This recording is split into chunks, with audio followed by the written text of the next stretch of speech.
Hi, and welcome everyone to our 61st episode of The Little Inside. In inexplicable ways, my name is still Tobi, and this week I'm going to talk a little bit about attention as a nourishing force. So let's get started right after the intro.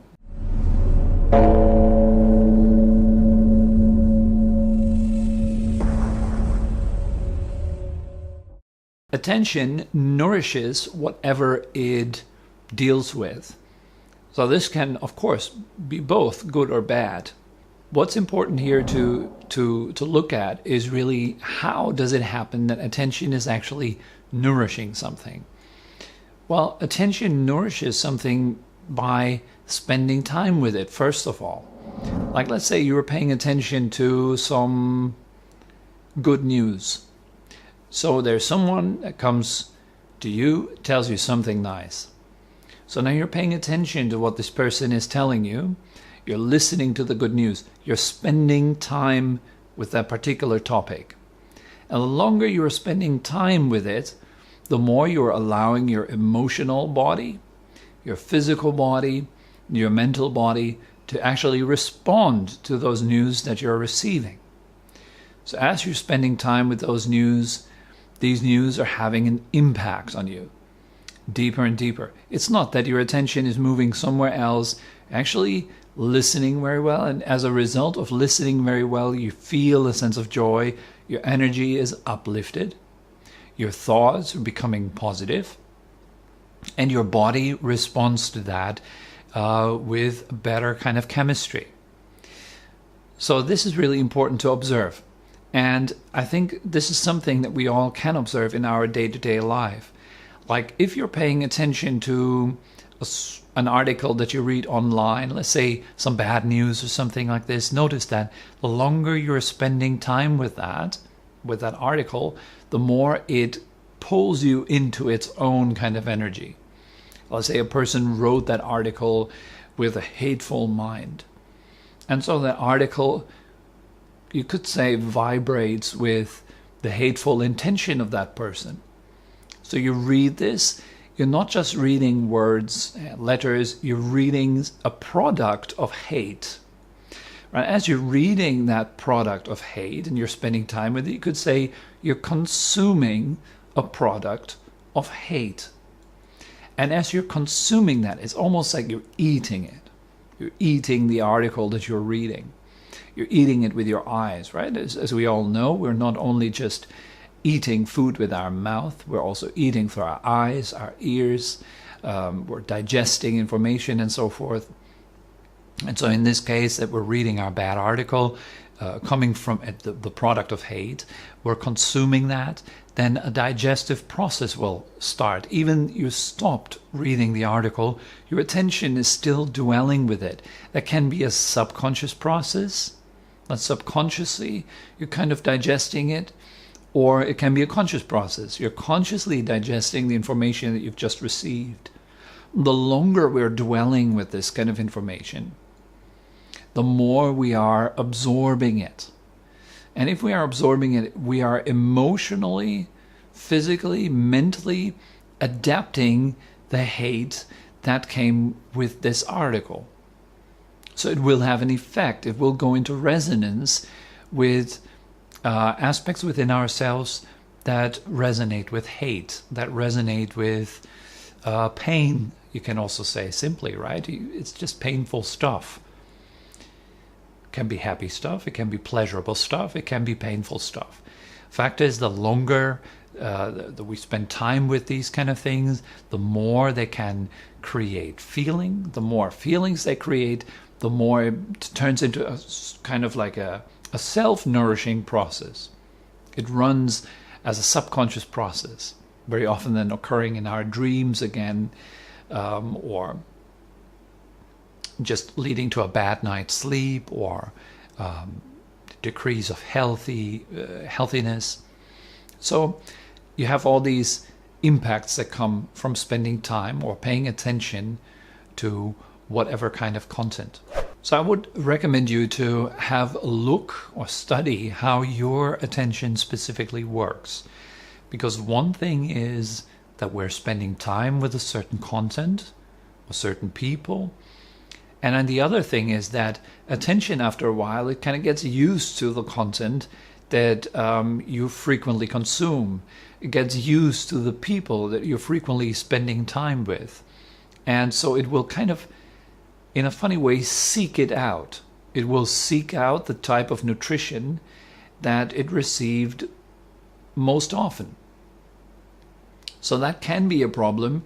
It can be a blessing. If you're very used to spending attention on positivity, on solution-based thinking, not problem-based thinking, and so forth, then your life will be far more easier than the life of a person that is constantly just complaining.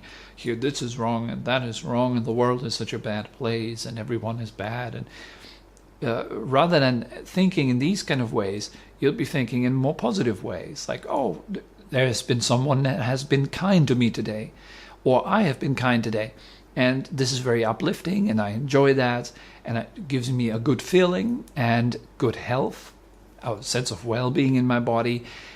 Observe that. How does it work out? First, you're spending your time with something. What kind of feelings does that produce in you? What kind of thoughts does that produce in you? And how do you respond to those feelings? It's kind of like a wheel, right? Once the feeling is set in motion, it leads to further thoughts. The thoughts then nourish more feelings, and then your attention stays with that for a little while.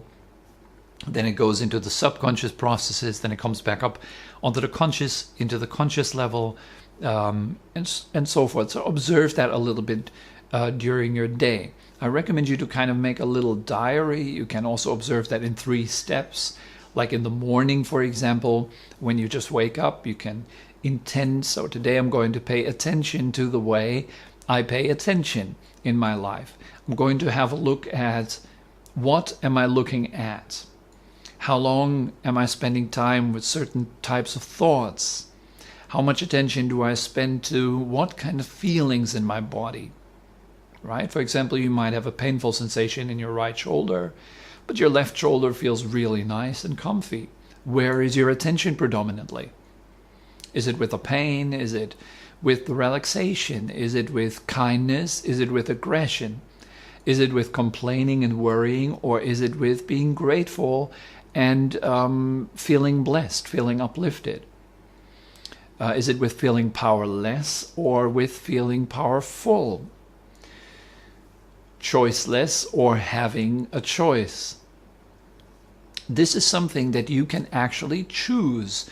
And that's the good news about your attention, right? You can actually choose, when you have some mindfulness, where you're going to put your attention. And once you know that your attention is nourishing whatever it deals with, then you're going to think about it a little bit more. So how am I going to spend, or how am I going to direct my attention today or right now?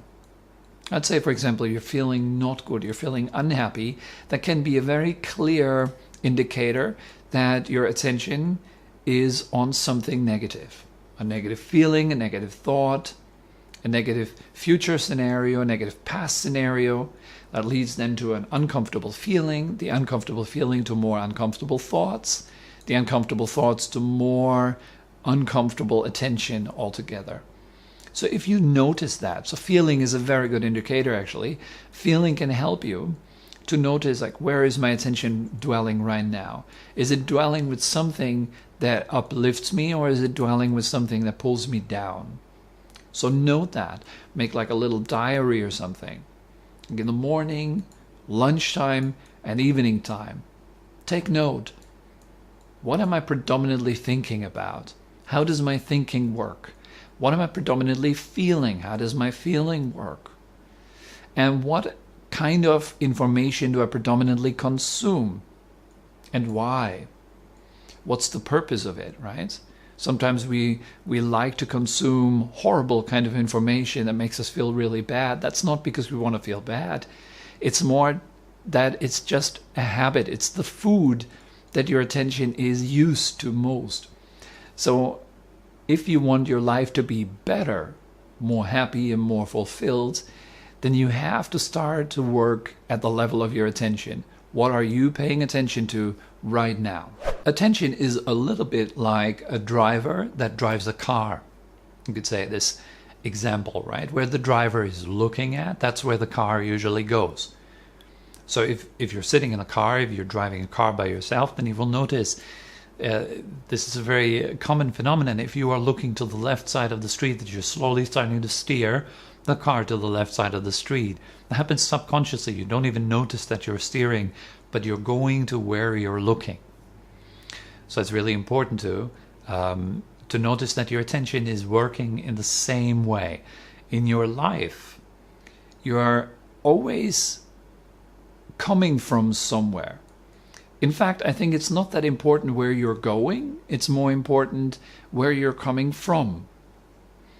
And what I mean by that is that where are you coming from right now? Are you coming from a feeling of insecurity? Are you coming from a feeling of gratitude? Are you coming from a feeling of kindness? Or do you come from a feeling of anger?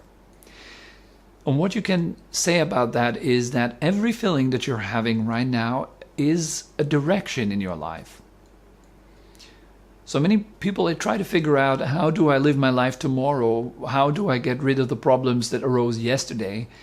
I think it's more important to actually fix what you are paying attention to right now in this moment. So do you give your life an uplifting direction, or do you give your life, do you kind of surrender to a downward spiral? And with mindfulness, there comes a certain choice. You can choose, well, here I'm feeling not good. That means that I'm nourishing negativity with my attention. So I could also nourish positivity with my attention. And many people say, like, well, how can you be positive when you see so much negativity there? Well, that means they're very used to seeing a lot of negativity. They're not yet really well trained. So it's difficult. And it can be very difficult for many of us to actually find positivity if all you've been eating with your attention was negative food so far. There's no taste for positivity just yet. So we have to develop that kind of taste. When I was a young boy, I didn't like cheese. Now I do like cheese. Right? So there's a taste that you can develop as you grow up. And so it's important to have positive examples, of course, in our life, but examples of people who are using their attention skillfully, knowing that each time we pay attention to something, we nourish it and we give a certain direction to our life. That's important stuff, right? It's undeniable, actually, just how important it is to direct your attention well if you want your life to be well. So many people, they try to fix their life, but are unaware of the way that their attention contributes to the way they experience life as a primary factor, as the most important factor, actually. Very often you can't do much about things around you, about the way people behave or the way things work out. But what you can do something about is what you're paying attention to. And to every situation, there's so many angles.